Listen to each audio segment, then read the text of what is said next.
기초생활수급자 주제에 말이 많다고요. 그 말 그냥 넘기셨다면 아무 일도 없었겠죠. 하지만 이 할머니는 다르게 움직였습니다. 소리치지 않았고 항의하지도 않았습니다. 대신 단 한 줄도 감정을 섞지 않고 기록했습니다. 그리고 한 달 뒤 주민센터 전체가 뒤집혔습니다. 왜냐고요? 그 할머니는 이 나라에 감사를 하던 사람이었기 때문입니다.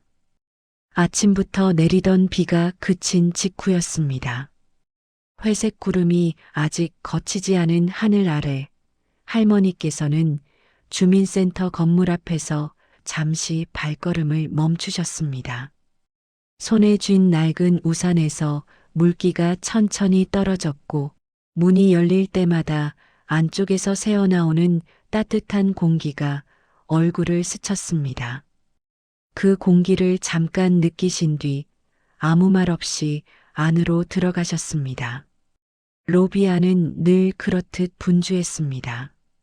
벽에는 각종 복지 안내문과 포스터가 빼곡히 붙어 있었고 직원들은 모니터와 서류 사이를 오가며 바쁘게 움직이고 있었습니다. 할머니께서는 안내 데스크 앞에 서서 조용히 말씀하셨습니다. 기초생활수급자 서류 관련해서 왔습니다. 직원은 얼굴을 들지 않은 채 손짓으로 번호표 기계를 가리켰습니다. 번호표 뽑고 기다리세요. 짧고 건조한 말이었습니다. 할머니께서는 고개를 끄덕이며 번호표를 뽑고 대기 의자에 앉으셨습니다. 전광판에는 숫자가 천천히 올라가고 있었고 의자에 앉아 있는 사람들의 표정은 저마다 달랐습니다. 조급한 사람, 피곤한 사람, 멍하니 바닥만 바라보는 사람. 할머니께서는 그들 사이에서 조용히 서류 봉투를 무릎 위에 올려두셨습니다. 봉투 안에는 몇 번이나 정리해온 서류들이 들어 있었습니다. 통장 사본, 임대차 계약서, 의료비 내역, 그리고 이전에 받았던 결정 통지서까지 한 장 한 장 위치를 다시 맞추며 혹시라도 빠진 것이 없는지 손끝으로 확인하셨습니다. 기다림은 익숙했습니다. 이곳에 올 때마다 늘 이렇게 기다려야 했기 때문입니다. 전광판의 숫자가 바뀔 때마다 직원의 목소리가 기계적으로 울려 퍼졌습니다. 먼 창구로 오세요. 그 소리를 들을 때마다 할머니께서는 자연스럽게 허리를 펴셨다가 다시 천천히 기대어 앉으셨습니다. 오늘은 단순한 연장 신청이었습니다. 특별히 문제될 것이 없는 절차였습니다. 적어도 할머니께서는 그렇게 생각하고 계셨습니다. 하지만 마음 한켠에는 설명하기 어려운 불편함이 자리 잡고 있었습니다. 이전 방문 때부터 느껴오던 이유 없는 지연과 미묘한 태도, 변화 때문이었습니다. 서류는 늘 완벽했는데도 확인해 보겠다는 말만 반복되었고 연락은 오지 않았습니다. 그럼에도 할머니께서는 따로 항의하지 않으셨습니다. 그저 오늘은 정리가 되기를 바랄 뿐이었습니다. 마침내 전광판에 자신의 번호가 떴습니다. 할머니께서는 서류 봉투를 조심히 챙기고 천천히 자리에서 일어나셨습니다. 그 순간 이 방문이 단순한 행정 절차로 끝나지 않을 것이라는 사실을 아직은 아무도 알지 못하고 있었습니다. 창구 안쪽에 앉아있던 복지 담당자는 할머니를 한번 훑어보듯 바라본 뒤 서류 봉투를 받았습니다. 손놀림은 빠르지 않았고 표정에는 특별한 감정도 없어 보였습니다. 모니터를 켜고 이름과 주민등록번호를 입력하더니 키보드를 몇 번 두드리며 고개를 끄덕였습니다. 연장 신청이시죠? 네, 지난번에 말씀해 주신 서류는 다 가져왔습니다. 할머니께서 차분하게 말씀하시자 담당자는 봉투를 열어 서류를 한 장씩 꺼내기 시작했습니다. 통장 사본을 보다가 잠시 멈추더니 안경 너머로 할머니를 다시 보았습니다. 그 시선에는 묘한 거리감이 담겨 있었습니다. 이 통장 말고 다른 계좌는 없으세요? 없습니다. 이전에도 다 제출했습니다. 담당자는 고개를 끄덕이면서도 서류를 다시 내려놓았습니다. 요즘 기준이 좀 까다로워져서요. 기초생활수급자분들은 특히 더 꼼꼼히 봐야 합니다. 그 말은 설명처럼 들렸지만 어딘가 불필요하게 강조된 어조였습니다. 할머니께서는 굳이 반응하지 않으셨습니다. 이런 표현이 처음은 아니었기 때문입니다. 대신 조용히 다음 말을 기다리셨습니다. 담당자는 서류 몇 장을 다시 넘기더니 이번에는 의료비 내역서를 집어들었습니다. 이 병원 진료는 왜 이렇게 자주 받으셨어요? 지병이 있어서 정기적으로 다니고 있습니다. 그런데 이 정도면 생활이 아주 어려운 상황은 아니신 것 같기도 하고요. 담당자의 말이 끝나자 잠시 정적이 흘렀습니다. 질문처럼 던졌지만 이미 판단이 담긴 문장이었습니다. 할머니께서는 잠시 손을 무릎 위에서 깍지 끼셨다가 다시 풀며 차분히 대답하셨습니다. 그래서 기초생활수급 대상이 된 겁니다. 담당자는 짧게 웃으며 고개를 저었습니다. 아, 그건 서류상 그렇다는 거고요. 요즘은 다들 힘들어서요. 그 말 뒤에는 더 이어지는 설명도 사과도 없었습니다. 대신 담당자는 서류를 옆으로 밀어두며 다른 파일을 열었습니다. 마치 지금 이 자리에서 결론을 내릴 필요는 없다는 듯한 태도였습니다.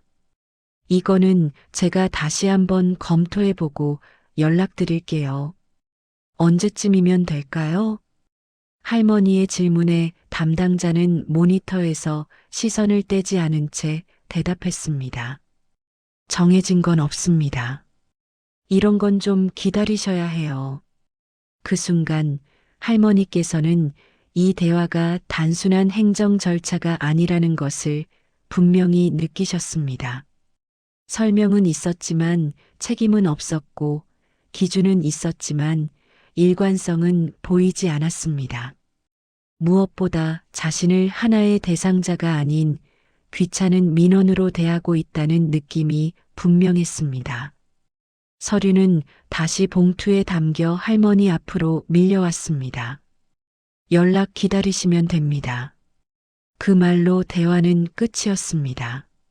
할머니께서는 봉투를 조용히 받아들고 자리에서 일어나셨습니다. 그리고 이 순간부터 기다림은 더 이상 수동적인 선택이 아니게 되었습니다. 며칠 뒤 할머니께서는 다시 주민센터를 찾으셨습니다. 연락을 기다리라는 말만 남긴 채 아무 소식이 없었기 때문입니다. 전화는 몇 번을 걸어도 연결되지 않았고 자동 응답만 반복되었습니다. 할머니께서는 결국 직접 오시는 수밖에 없다고 판단하셨습니다. 이번에도 같은 창구였습니다. 같은 담당자였고 같은 자리였습니다. 담당자는 할머니를 보자마자 눈을 한번 깜빡이더니 의자에 깊게 몸을 기대며 말했습니다. 아직 검토 중이라 말씀드릴 게 없는데요. 지난번에 서류는 다 제출했고 시간이 꽤 지났습니다. 할머니의 말은 차분했지만 분명했습니다. 그러나 담당자의 표정은 오히려 굳어졌습니다. 그는 키보드를 몇 번 두드리다 말고 서류를 탁 소리가 나게 내려놓았습니다. 아니, 어르신. 그리고는 주변을 한번 둘러보며 목소리를 낮췄습니다. 기초생활수급자분들이 이렇게 자주 오시면 곤란합니다. 그 말에 할머니께서는 잠시 말을 잃으셨습니다. 담당자는 이어서 아무렇지 않게 말을 덧붙였습니다. 솔직히 말씀드리면요. 기초생활수급자 주제에 너무 요구가 많으세요. 순간 창구 주변의 공기가 얼어붙는 듯 했습니다. 옆 창구에서 서류를 처리하던 직원이 잠시 고개를 들었고 대기석에 앉아있던 몇몇 민원인들의 시선이 자연스럽게 이쪽으로 쏠렸습니다. 아무도 말하지 않았지만 모두가 들었습니다. 할머니께서는 그 자리에 그대로 서 계셨습니다. 얼굴에는 분노도 당황도 드러나지 않았습니다. 다만 눈빛이 조금 달라졌을 뿐이었습니다. 감정이 사라진 듯한 아주 차분한 시선이었습니다. 제가 요구한 게 뭡니까? 짧은 질문이었지만 담당자는 바로 답하지 못했습니다. 대신 어깨를 으쓱하며 말했습니다. 절차라는 게 있는 거고요. 다들 형편이 어려운데 혼자만 급하신 것처럼 말씀하시면 그 말은 끝까지 가지 못했습니다. 할머니께서 조용히 말을 끊으셨기 때문입니다. 알겠습니다. 그 한마디로 대화는 끝났습니다.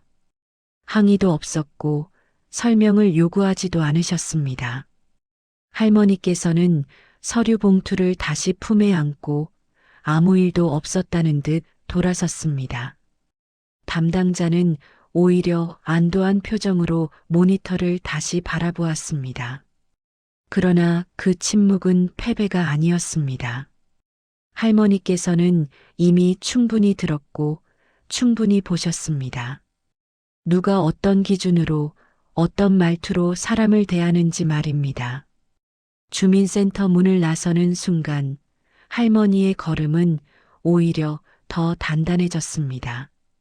이제 기다림은 끝이었습니다. 그리고 이 모욕은 기록으로 남게 될 예정이었습니다. 그날 이후로 할머니께서는 주민센터에 다시 나타나지 않으셨습니다. 전화도 하지 않으셨고 항해 민원도 넣지 않으셨습니다. 담당자는 그 사실을 크게 신경 쓰지 않았습니다. 오히려 조용해져서 다행이라고 생각했을지도 모릅니다. 많은 민원인들이 그랬듯 모욕을 견디지 못하고 포기했을 거라 여겼을 것입니다. 하지만 할머니는 포기하지 않으셨습니다. 다만 말하지 않으셨을 뿐이었습니다. 집으로 돌아온 할머니께서는 그날의 일을 곧바로 기록하셨습니다. 날짜, 시간, 창구 번호, 담당자의 성명, 그리고 들었던 말들을 최대한 정확하게 문장으로 옮기셨습니다. 감정을 섞지 않았고 표현을 과장하지도 않으셨습니다. 누가 봐도 사실 그대로 읽히도록 아주 담담하게 정리하셨습니다. 그 다음 날도 할머니의 일상은 크게 달라지지 않았습니다. 병원에 다녀오셨고 시장에서 장을 보셨고 이웃과 짧은 인사를 나누셨습니다. 다만 매일 저녁이면 책상 앞에 앉아 서류를 다시 펼치셨습니다. 예전에 받았던 공문들, 회신 문서, 그리고 주민센터에서 나눴던 모든 기록을 하나씩 꺼내어 날짜 순으로 정리하셨습니다. 어떤 문서는 이미 오래되어 색이 발해 있었지만 할머니의 손놀림은 흔들림이 없었습니다. 필요 없는 것은 과감히 제외했고 중요한 문장에는 얇은 펜으로 표시를 해두셨습니다. 마치 누군가에게 보여주기라도 할 것처럼, 아니 정확히는 보여줄 것을 전제로 한 준비처럼 보였습니다. 할머니께서는 누구에게도 이 일을 말하지 않으셨습니다. 이웃에게도, 병원 직원에게도, 심지어 자주 통화하던 지인에게조차 아무 말씀도 하지 않으셨습니다. 대신 혼자서 모든 과정을 점검하셨습니다. 이 사안이 감정의 문제가 아니라 절차와 책임의 문제라는 것을 누구보다 잘 알고 계셨기 때문입니다. 며칠이 지나자 하나의 파일이 완성되었습니다. 주민센터 방문 기록, 지연 사유, 담당자의 발언, 그리고 그 발언이 어떤 기준과 규정을 위반했는지까지 정리된 문서였습니다. 그 문서에는 분노도 호소도 없었습니다. 오직 사실과 근거만이 담겨 있었습니다. 할머니께서는 그 파일을 봉투에 넣으며 조용히 중얼거리셨습니다. 이 정도면 충분하겠지요. 그 말은 누군가에게 들려주기 위한 것이 아니었습니다. 스스로에게 확인하는 말이었습니다.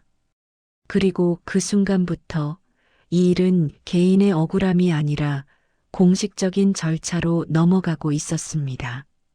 할머니께서는 신고서를 바로 보내지 않으셨습니다. 서류는 이미 완성되어 있었지만 며칠 동안 그대로 책상 위에 올려두셨습니다. 보내기 전에 한 번 더, 아니 여러 번 다시 읽어보셨습니다. 문장의 어미 하나, 날짜 하나, 표현 하나까지 모두 확인하셨습니다.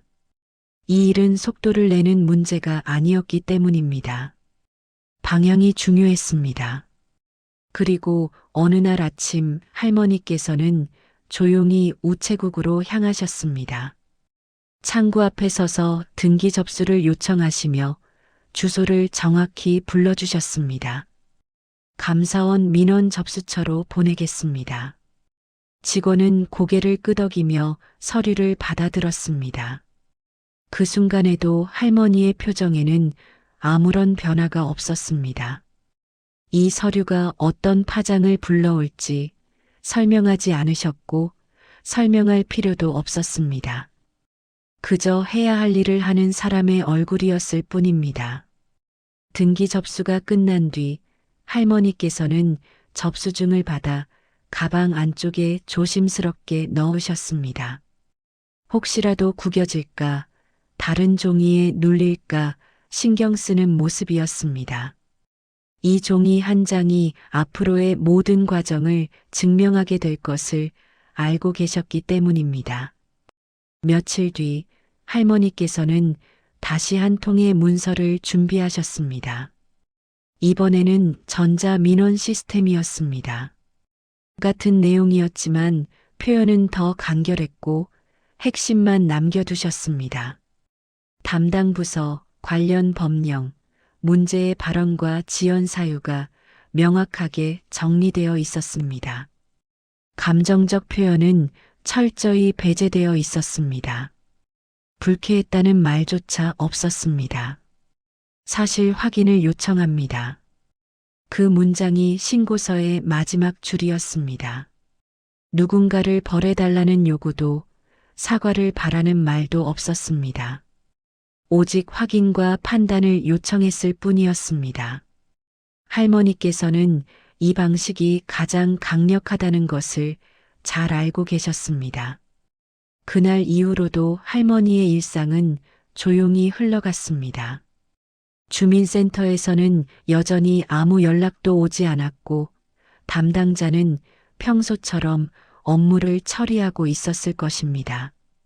하지만 이미 상황은 바뀌어 있었습니다. 할머니가 움직였다는 사실을 아직 아무도 몰랐을 뿐입니다. 그리고 한 달쯤 지났을 무렵 변화는 아주 작은 형태로 시작되었습니다. 주민센터에 낯선 번호로 전화가 걸려오기 시작했고 내부 메일에는 자료 요청이라는 제목의 공문이 도착했습니다. 담당자는 그제야 자신의 이름이 문서 속에 등장했다는 사실을 알게 되었을 것입니다. 하지만 그때에도 할머니께서는 아무런 연락을 받지 않으셨습니다. 아직은 그럴 필요가 없었기 때문입니다. 그날 아침 주민센터의 분위기는 평소와 다르지 않았습니다. 민원 창구는 분주했고 직원들은 각자의 자리에서 모니터를 바라보며 업무를 처리하고 있었습니다. 누군가는 커피를 들고 자리로 돌아왔고 누군가는 전날 미처 끝내지 못한 서류를 정리하고 있었습니다. 적어도 겉으로 보기에는 아무 일도 일어나지 않은 평범한 하루처럼 보였습니다. 변화는 내부 메일 한 통으로 시작되었습니다. 제목은 짧았습니다. 자료 제출 요청의 건. 처음에는 누구도 그 메일을 대수롭지 않게 여기지 않았습니다. 다른 기관에서 종종 들어오는 협조 요청 중 하나라고 생각했기 때문입니다. 하지만 발신자를 확인한 순간 몇몇 직원의 표정이 미묘하게 굳어졌습니다. 감사원이었습니다. 메일에는 구체적인 요구사항이 적혀 있었습니다. 특정 날짜, 특정 창구, 특정 담당자의 이름, 그리고 기초생활수급 관련 민원 처리 과정 전반에 대한 자료 제출 요청이었습니다. 단순한 질의가 아니었습니다. 조사 착수의 전조라는 것을 이곳에서 오래 근무한 사람들은 즉시 알아차렸습니다. 팀장은 자리에서 일어나 메일을 다시 한번 읽었습니다. 그리고 조용히 주변을 둘러보며 말했습니다. 이거 그냥 넘어갈 사안 아닌 것 같습니다. 회의실 문이 닫히고 내부 회의가 급히 잡혔습니다. 평소보다 말수가 줄어들었고 농담은 사라졌습니다. 누구도 큰 소리를 내지 않았지만 모두가 같은 질문을 떠올리고 있었습니다. 도대체 누가 신고한 걸까? 담당자는 그제야 자신의 이름이 문서에 명시되어 있다는 사실을 확인했습니다. 손에 쥔 출력물이 미세하게 떨렸고 그는 애써 아무렇지 않은 척하며 서류를 넘겼습니다. 기억을 더듬어 보았지만 처음에는 떠오르지 않았습니다. 수많은 민원인 중 하나였을 뿐이라고 스스로를 설득했습니다. 하지만 곧 한 얼굴이 떠올랐습니다. 말수가 적었고 감정을 드러내지 않았던 노인 여성. 그날 창구 앞에서 아무 말 없이 돌아섰던 그 뒷모습이 머릿속에서 선명해졌습니다. 설마. 담당자는 그 생각을 끝까지 하지 못했습니다. 그 순간부터 중요한 것은 추측이 아니라 대응이었기 때문입니다. 팀장은 즉시 모든 관련 서류를 모으라고 지시했고 기록 하나하나를 다시 확인하기 시작했습니다. 그동안 대수롭지 않게 넘겼던 메모와 처리 지연 사유들이 갑자기 무겁게 느껴지기 시작했습니다. 주민센터 안의 공기는 눈에 띄게 달라졌습니다. 누구도 말하지 않았지만 모두가 알고 있었습니다. 이미 선을 넘었다는 것을 말입니다. 담당자는 정해진 시간보다 조금 일찍 회의실 앞에 도착했습니다. 문 앞에는 이미 외부 조사라는 안내문이 붙어 있었고 안쪽에서는 낮은 목소리로 대화가 오가고 있었습니다. 그는 깊게 숨을 들이마신 뒤 문을 열었습니다. 안에는 세 사람이 앉아 있었습니다. 깔끔하게 정리된 책상, 노트북, 녹취 장비. 불필요한 인사는 없었습니다.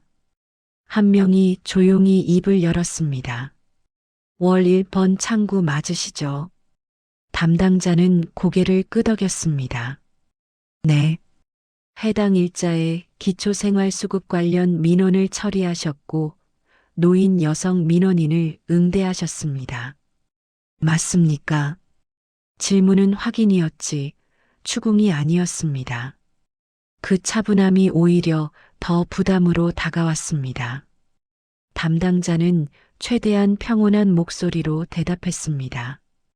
기억이 납니다. 조사관은 곧바로 다음 질문을 던졌습니다. 당시 민원 처리 지연 사유를 어떻게 설명하셨습니까? 담당자는 잠시 말을 멈췄습니다. 그날의 장면이 머릿속에 스쳤습니다. 서류를 내려놓던 손, 무심하게 던졌던 말투. 그는 애매한 표현을 골라 말했습니다. 절차상 시간이 필요하다고 설명했습니다. 조사관은 고개를 끄덕이며 문서를 넘겼습니다. 그럼 이 발언은 하신 적이 없습니까? 그리고 한 문장이 읽혔습니다. 기초생활수급자 주제에 요구가 많다. 그 문장이 회의실 안에 또렷하게 울렸습니다. 담당자의 손이 순간 굳었습니다. 그는 부인하려다 말았습니다. 너무 정확했기 때문입니다. 날짜, 시간, 발언 맥락까지 모두 맞아떨어졌습니다. 그 표현은 의도한 말은 아니었습니다. 의도 여부는 중요하지 않습니다. 조사관의 목소리는 여전히 낮고 차분했습니다. 공적 지위에서 민원인을 응대하며 사용한 언어가 적절했는지가 핵심입니다.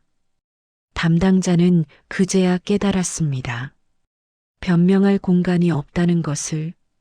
여기서는 감정도 사정도 고려되지 않는다는 사실을 말입니다. 그는 고개를 숙인 채 짧게 대답했습니다. 부적절했습니다. 조사관은 그 답을 기록하며 마지막으로 물었습니다. 이 민원인이 어떤 분인지 알고 계셨습니까? 담당자는 고개를 저었습니다. 전혀 몰랐습니다. 그 말은 사실이었습니다. 하지만 동시에 가장 큰 실수이기도 했습니다. 회의실을 나서는 순간 담당자는 처음으로 생각했습니다. 그날 왜 그 말이 그렇게 쉽게 나왔는지, 왜 상대를 하나의 사람으로 보지 않았는지, 이미 늦은 깨달음이었습니다. 감사 결과는 조용히 그러나 분명하게 통보되었습니다. 주민센터에는 주의나 권고 같은 완곡한 표현이 아닌 명확한 조치 사항이 내려왔습니다. 민원 응대 과정에서의 부적절한 언행, 특정 대상에 대한 차별적 태도, 그리고 정당한 사유 없는 처리 지연, 모든 항목이 구체적으로 적시되어 있었습니다. 담당자는 징계 대상이 되었고 해당 창구의 민원 처리 전반에 대한 개선 명령이 함께 내려졌습니다. 내부 교육이 실시되었고 응대 매뉴얼이 다시 배포되었습니다. 주민센터는 그제야 상황의 무게를 실감하기 시작했습니다. 단순한 민원이 아니었다는 사실을 이제는 누구도 부정할 수 없었습니다. 그리고 그제야 마지막 문서가 공개되었습니다.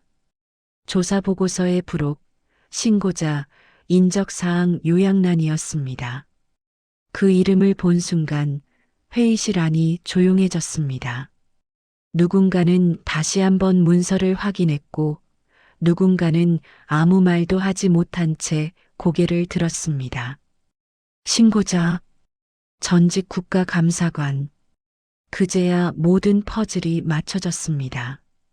왜 기록이 그렇게 정확했는지, 왜 감정적 표현이 단 한 줄도 없었는지, 왜 절차를 가장 두려워할 기관으로 신고가 들어갔는지. 할머니는 복지를 받는 사람이기 이전에 오랫동안 공공의 책임을 점검해 온 사람이었습니다. 누구보다 시스템을 잘 알고 있었고 누구보다 언어와 기록의 힘을 알고 계셨습니다. 그래서 항의하지 않으셨고 그래서 소리내어 싸우지 않으셨습니다. 대신 제도가 가장 정확하게 반응할 수 있는 방식으로 움직이셨을 뿐입니다. 며칠 뒤 주민센터로 한 통의 전화가 걸려왔습니다. 이번에는 태도가 달랐습니다. 그동안 불편을 드려 정말 죄송합니다. 담당자는 말을 잇지 못했고 할머니는 짧게 대답하셨습니다. 절차대로 처리해 주시면 됩니다. 그것이 전부였습니다. 사과를 요구하지도 자신의 과거를 드러내지도 않으셨습니다. 할머니께 중요한 것은 복수가 아니라 바로잡힘이었기 때문입니다. 주민센터를 나서던 날 할머니는 다시 한번 자동문 앞에 잠시 멈추셨습니다. 예전과 똑같은 자리, 똑같은 문. 하지만 안쪽의 공기는 분명히 달라져 있었습니다. 사람을 함부로 대했던 말 한마디는 잊힐 수 있지만 기록으로 남은 사실은 사라지지 않습니다. 그리고 제도는 끝내 그것을 기억합니다.